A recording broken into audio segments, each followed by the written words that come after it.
Lounge, and today I'm flying solo. Jake can't be with me. Jake and I's schedules are kind of crazy right now, and it will get better here. He's got some exciting things happening in his life that he'll talk about one day. And but as always, I appreciate you taking a minute to tune in, to like, comment, subscribe. I appreciate all of those that have gone on various places where this content can be found and have liked it and shared it with others and comment on it. We do appreciate that, and we don't claim to have everything figured out. We're just trying to figure it out like you. But as we studied our Torah portion, I stumbled across this principle that Yeshua was there all along, and that he was the rock that followed the children of Israel in the desert.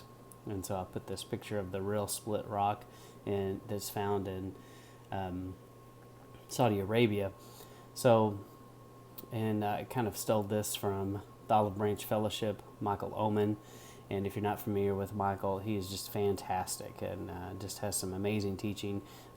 We interviewed Michael recently on his thoughts about the wedding are just unbelievable, and had the wedding language all through the Bible. And so if you want more details, if you want to, this is just kind of a real fast skimming of what he did.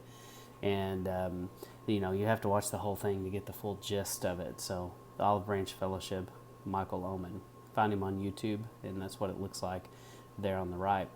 So when we come to Yeshua, we've got this concept that comes from Exodus 33, that no one has ever seen the face of God and lived. And I put the scripture there, but, so then it asks you, who is it that Adam, Moses, and Abraham actually see and interact with? And it's not a giant leap to assume that we must be talking about a physical manifestation of Yeshua. So I don't think it's a reach to go there. And so we see a lot of common tie-ins, and as always, there's these patterns, there's these links that you can see all through the text, through the Torah, and you've got these common themes. And as we go through these, you're going to see some common things, and if you think about them a little bit, they do kind of all weave together, and they all connect. The first one is, you've got the story in Genesis 15 where Yeshua puts Abraham in a deep sleep, and while he's in a deep sleep, he makes this covenant, and Abraham doesn't even have to participate in the covenant. Yeshua is the one that really, this covenant, this binding action of the covenant falls upon. And in 15:17 it says, "And it came to pass that when the sun went down and it was dark, behold, a smoking furnace and burning lamp passed between the pieces." So I want you to notice, smoking furnace, burning lamp. You're going to see these things again. And you're going to see this idea of there being a wall, of two slabs of something and passing between them. The other one is the Red Sea. In Exodus 14:22, "And the children of Israel went into the midst of the sea upon the dry ground, and the waters were a wall unto them on their right hand and their left." So, yes, it is not a carcass. Okay? So, but the concept remains where they are passing between these two things. And yes, it's obviously a baptism, it's crossing over. It's the Hebrew, meaning crossing over. There's so many things happening here besides this, but it is in a way symbolic of this covenant language and this covenant action. There is a cloud of fire with them, and so, it doesn't specifically say, we don't know, did the cloud of fire go through here? I don't know. It kind of makes sense, and there's your smoking furnace going through the middle if it does. So anyway, I just, think about it, chew on it.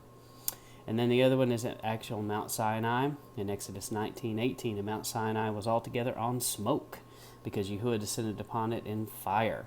And the smoke therefore ascended as smoke of a furnace, and the whole mount quaked greatly." So once again, you've got some covenant language, because he's reaffirming a covenant. He's bringing it back, and with all the people now.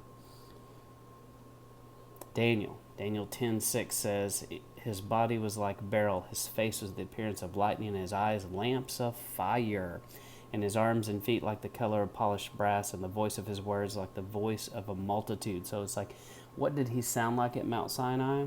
I think he sounded like the voice of a multitude. And probably pretty scary. It's probably not like, ooh, it's soft and cuddly and warm and friendly.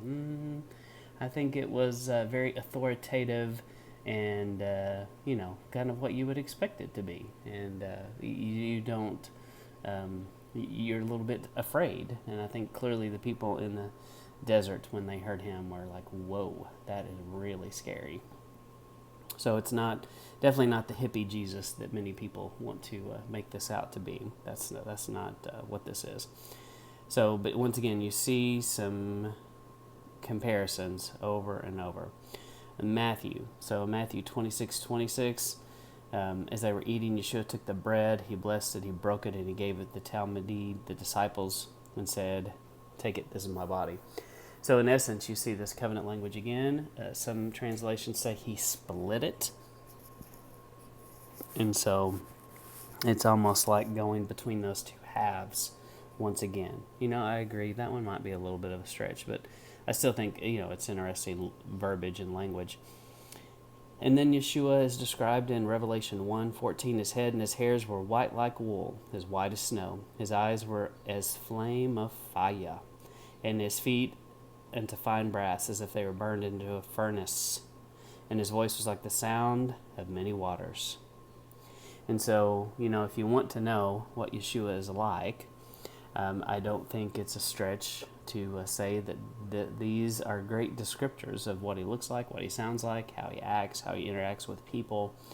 And anyway, once again, I have to give credit to the Olive Branch Fellowship, Michael Oman, for bringing this out. And if you want more details, this is just real fast of what he said, kind of my take on it, my fast spin on it. Go check him out. He is, he's got fantastic things to say.